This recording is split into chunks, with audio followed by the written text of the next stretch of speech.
فرحان، جس کی آنکھوں میں تکلیف تھی، وہ مسکرا دیا تھا۔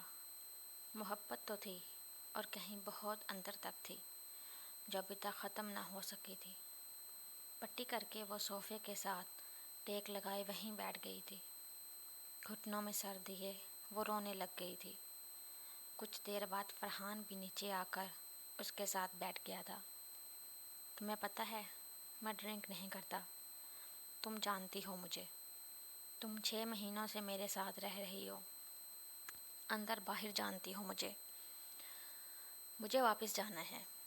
وانیہ نے سر اٹھا کر سسکیوں کے درمیان بس اتنا کہا تھا۔ تمہیں پتہ ہے میں ایسا نہیں ہوں، مجھے پلین ڈرنک بولی گئی تھی، مجھے نہیں پتہ تھا وہ وائن ہے، میں قسم کھا سکتا ہوں، میں نے تم سے ملنے سے پہلے بھی کبھی ڈرنک نہیں کی تھی، پھر تم سے وعدہ کرنے کے بعد میں کیسے ڈرنک کر لیتا؟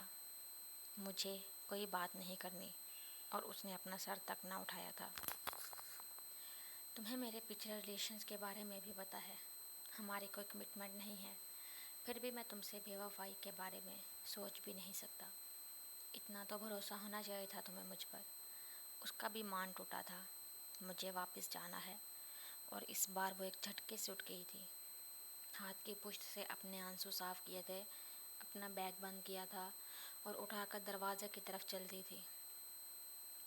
انکل سے آپ کی ڈیل کی بات میں کر چکی ہوں، اس کی فکر نہ کریں، وہ ختم ہو چکی ہے، اب ساتھ رہنے کا کوئی مقصد نہیں ہے۔ اور اس نے مڑ کر دیکھا تک نہ تھا کہ اس کی لفظوں کی کاٹ سے اگلے کا دل چھلنی ہو چکا ہے۔ میں چھوڑ آتا ہوں، جب میں اکیلے آ سکتی ہوں تو جا بھی سکتی ہوں۔ اور وہ یہ کہہ کر رکی نہ تھی اور باہر نکل گئی تھی۔ فرحان کام کے سلسلے میں دبئی میں پھنس گیا تھا۔ اس دوران اس نے وانیہ کو بے تحاشا کالز کی تھی، مگر بے سود۔ 2 ہفتے بعد وہ واپس آیا تھا اور آتے ساتھ ہی اس کے گھر گیا تھا، لیکن اسے یہ کہہ کر واپس بھیج دیا گیا تھا کہ وہ گھر پر نہیں ہے۔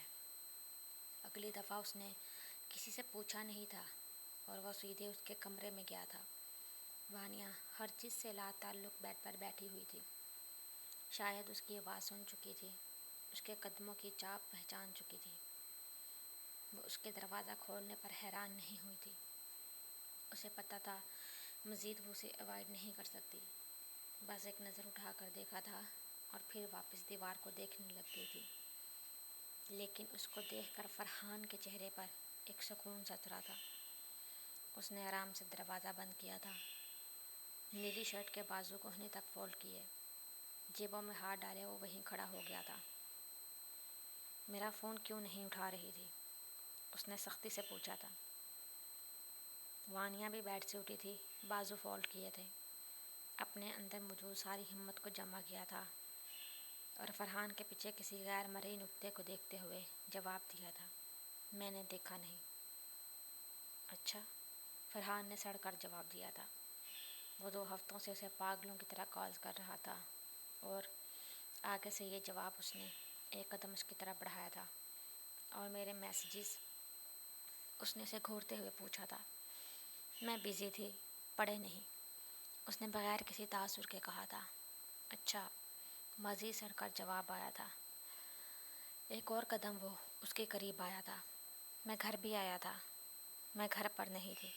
اچھا، ایک مرتبہ پھر طنزیہ اچھا آیا تھا۔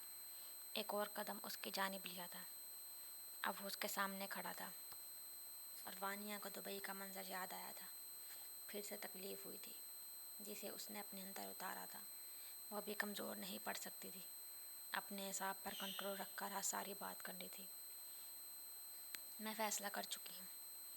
اب اس نے غیر مرئی نکتے پر سے نظر ہٹا کر فرحان کی آنکھوں میں آنکھیں ڈال کر کہا تھا، میں خلا لے رہی ہوں، ہم بیٹھ کر بات کر سکتے ہیں۔